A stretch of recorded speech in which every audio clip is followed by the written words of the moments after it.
Welcome to the Family Law Channel here on the Legal Broadcast Network. I'm Scott Drake. My guest today is retired judge from the Superior Court of Santa Clara, California, Eugene M. Hyman. We're talking about Chris Brown. He's been in the news for all the right reasons lately, namely winning a Grammy recently. But a judge said Thursday that he should continue to remain under the watchful eye of a probation officer as he works to complete the terms of his sentence for beating then-girlfriend Rihanna back in 2009. Judge Hyman, it's always a pleasure. Thanks for joining us today. Thank you. So Chris Brown is a topic that we've covered before. Talk about what this particular ruling, if it is, means. First of all, he was given a term of 5 years of probation, which is the maximum term of probation that a person can receive, and that's because of the domestic violence-related offense.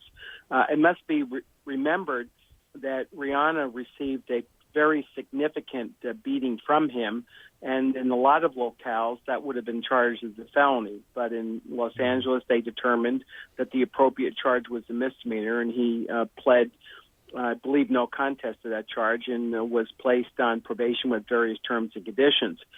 Apparently, from the report that was filed, he has completed the intervention program that was required, as well as taking some additional courses.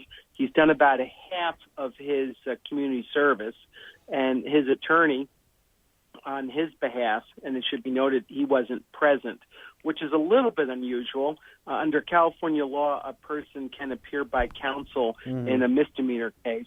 However, usually in domestic violence-related offenses, the defendant's required to be present, but the judge excused his presence, which, of course, the judge can do.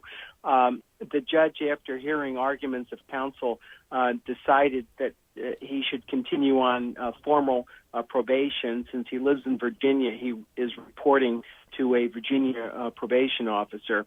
While no reasons were given, I can surmise, based upon the seriousness of the injuries, that the judge felt that it was necessary that he receive supervision a while longer. Further, the fact that previously the prohibition from having any contact with her was lifted to peaceful contact.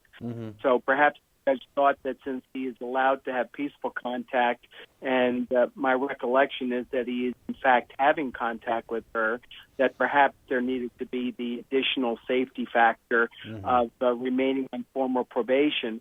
Because generally, if you're on formal probation, the probation officer has occasional contact not only with the defendant, but also with the victim to see how things are going. I think that's why the judge decided to keep him on formal probation. And so they did modify the restraining order so that he could have peaceful contact, which seems to be a little unusual in the fact that they think, well, he can have peaceful contact, but he still needs help. Doesn't that seem a little odd to you? It does. This wasn't done, the peaceful contact was done on a prior court appearance. Oh, okay. That was done at the request of Rihanna, the victim.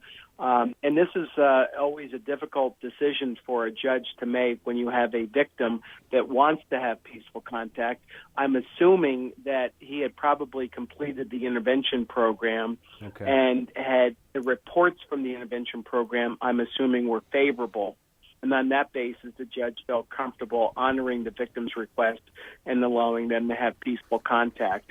At least that would be the normal protocol. Whether it happened in this case or not, I can only surmise. My guest is Judge Eugene Hyman, retired from the Superior Court of Santa Clara, California. Judge, always a pleasure. Thanks for joining us today. Thank you.